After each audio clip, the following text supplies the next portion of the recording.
ಇದು ಮರಿ ರೆಬಲ್ ಸ್ಟಾರ್ಗೆ ಸಂಬಂಧಿಸಿದಂತಹ ಒಂದು ಸ್ಫೋಟಕ ಸುದ್ದಿ. ಎರಡೇ ಸಿನಿಮಾಕ್ಕೆ ಸುಸ್ತು ಹೊಡೆದ್ರ ಮರಿ ರೆಬಲ್ ಸ್ಟಾರ್. ಎಸ್, ಎರಡೇ ಸಿನಿಮಾಕ್ಕೆ ಸುಸ್ತು ಹೊಡೆದ್ರ ಮರಿ ರೆಬಲ್ ಸ್ಟಾರ್. ಮರಿ ರೆಬಲ್ ಸ್ಟಾರ್ಗೆ ಸಂಬಂಧಿಸಿದಂತಹ ಒಂದು ಸ್ಫೋಟಕ ಸುದ್ದಿ. ಎರಡೇ ಸಿನಿಮಾಕ್ಕೆ, ಕೇವಲ ಎರಡೇ ಸಿನಿಮಾಕ್ಕೆ ಸುಸ್ತು ಹೊಡೆದ್ರ ಮರಿ ರೆಬಲ್ ಸ್ಟಾರ್. ಅಪ್ಪ ಸ್ಯಾಂಡಲ್ವುಡ್ನ ಸೂಪರ್ ಸ್ಟಾರ್, ಮಗ ಮಾತ್ರ ಎರಡೇ ಸಿನಿಮಾಕ್ಕೆ ಸಿನಿಮಾ ರಂಗಕ್ಕೆ ಗುಡ್ ಬೈ ಹೇಳಲು ಹೊರಟ್ರ. ಅಭಿಷೇಕ್ ಅಂಬರೀಷ್ಗೆ ಸಿನಿಮಾಗಳಲ್ಲಿ ಅವಕಾಶಗಳು ಸಿಗ್ತಾ ಇಲ್ವಾ? ಸಿನಿಮಾ ಇಲ್ಲದೆ ಕಂಗಾಲಾಗಿ ಹೋದ್ರ ಅಭಿಷೇಕ್ ಅಂಬರೀಷ್. ದರ್ಶನ್ ಜೊತೆ ಓಡಾಡುವಾಗ ಮಾತ್ರ ಸದಾ ಸುದ್ದಿಯಲ್ಲಿ ಅಭಿಷೇಕ್ ಅಂಬರೀಷ್ ಅವರು ಇರ್ತಾ ಇದ್ರು. ಈಗ ದರ್ಶನ್ ಕೂಡ ಅಭಿಯನ್ನ ದೂರ ಇಟ್ಟಿದ್ದಾರೆ. ಎಸ್, ಇದು ಮರಿ ರೆಬಲ್ ಸ್ಟಾರ್ ಅವರಿಗೆ ಸಂಬಂಧಿಸಿದಂತಹ ಒಂದು ಸ್ಫೋಟಕ ಸ್ಟೋರಿ.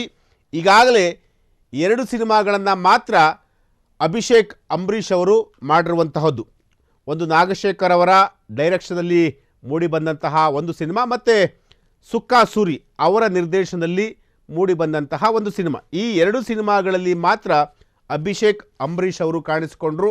ಅದಾದ ನಂತರ ಬೇರೆ ಯಾವ ಸಿನಿಮಾಗಳಲ್ಲೂ ಕೂಡ ಅವರು ಕಾಣಿಸಿಕೊಳ್ಳುವಂತಹ ಒಂದು ಪ್ರಯತ್ನಕ್ಕೆ ಕೈ ಹಾಕಲಿಲ್ಲ. ಅಂದರೆ ಅವರಿಗೆ ಅವಕಾಶಗಳು ಸಿಗ್ತಾ ಇಲ್ವಾ? ಅವಕಾಶಗಳು ಸಿಗದೆ ಅವರು ಕಂಗಾಲಾಗಿ ಹೋಗಿಬಿಟ್ರ. ಅಪ್ಪ ನೋಡಿದ್ರೆ ರೆಬಲ್ ಸ್ಟಾರ್ ಅಂಬರೀಷ್ ಅವರು ನೂರಾರು ಸಿನಿಮಾಗಳನ್ನು ಮಾಡಿರುವಂತಹ ಒಬ್ಬ ಮೇರು ನಟ. ಕನ್ನಡ ಚಿತ್ರರಂಗ ಮಾತ್ರವಲ್ಲ, ಇಡೀ ಭಾರತೀಯ ಚಿತ್ರರಂಗದಲ್ಲೇ ಹೆಸರನ್ನು ಪಡೆದಿರುವಂತಹ ನಟ.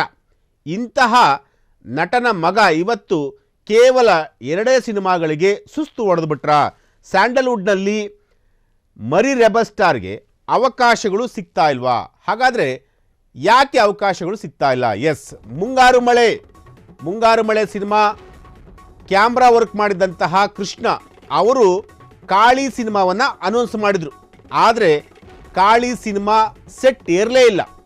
ಇನ್ನು ಅಯೋಗ್ಯ ಸಿನಿಮಾ ಡೈರೆಕ್ಟ್ ಮಾಡಿದಂತಹ ಮಹೇಶ್ ಕೂಡ ಅವರು ಕೂಡ ಒಂದು ಸಿನಿಮಾವನ್ನು ಮಾಡ್ತೀನಿ ಅಂತ ಹೇಳಿ ಹೊರಟಿದ್ರು.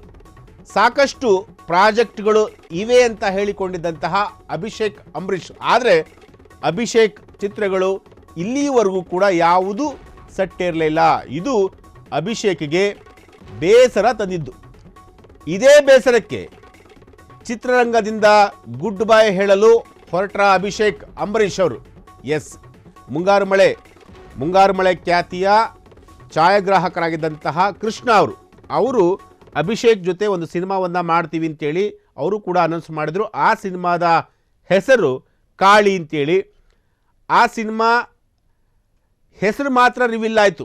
ಆದರೆ ಆ ಸಿನಿಮಾ ಇಲ್ಲಿವರೆಗೂ ಕೂಡ ಎಲ್ಲಿಗೆ ಬಂತು, ಏನು ಎತ್ತ ಅನ್ನೋದು ಕೂಡ ಇಲ್ಲಿವರೆಗೂ ಕೂಡ ಆ ಸಿನಿಮಾದ ಸುದ್ದಿನೇ ಇಲ್ಲ.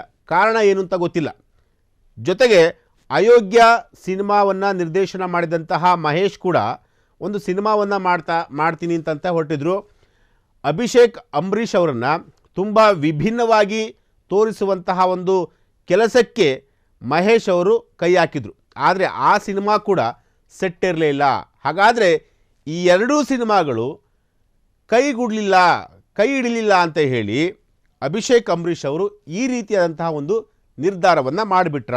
ಎಸ್, ಅದು ಮುಂದಿನ ದಿನಗಳಲ್ಲಿ ಗೊತ್ತಾಗುತ್ತೆ. ಸದ್ಯಕ್ಕಂತೂ ದರ್ಶನ್ ಜೊತೆ ಸಾಕಷ್ಟು ಓಡಾಡ್ಕೊಂಡಿದ್ದ, ದರ್ಶನ್ ಜೊತೆ ಒಳ್ಳೆಯ ಒಡನಾಟ ಇಟ್ಕೊಂಡಂತಹ ಅಭಿಷೇಕ್ ಅಂಬರೀಷ್ ಇವತ್ತು ದರ್ಶನ್ ಕೂಡ ಅಭಿಷೇಕ್ ಅಂಬರೀಷ್ ಜೊತೆಗೆ ಸುಮಲತಾ ಅವರಿಂದ ದೂರ ಉಳಿದುಕೊಂಡಿರುವಂಥದ್ದು. ಈಗಾಗಲೇ ರೇಣುಕಾಸ್ವಾಮಿ ಅವರ ಹತ್ಯೆ ಪ್ರಕರಣದಲ್ಲಿ ಏನೆಲ್ಲ ಆಯಿತು ಅಂತೇಳಿ ಇಡೀ ಜಗತ್ತಿಗೆ ಗೊತ್ತಿರುವಂತಹ ವಿಚಾರ.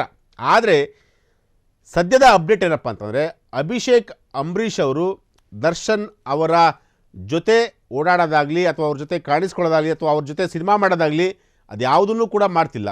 ಕಂಪ್ಲೀಟಾಗಿ ಅವರು ಚಿತ್ರರಂಗದಿಂದ ದೂರ ಸರಿಯುವಂತಹ ಒಂದು ಕೆಲಸಕ್ಕೆ ಈಗ ಅಭಿಷೇಕ್ ಅಂಬರೀಷ್ ಅವರು ಮಾಡಿರುವಂಥದ್ದು.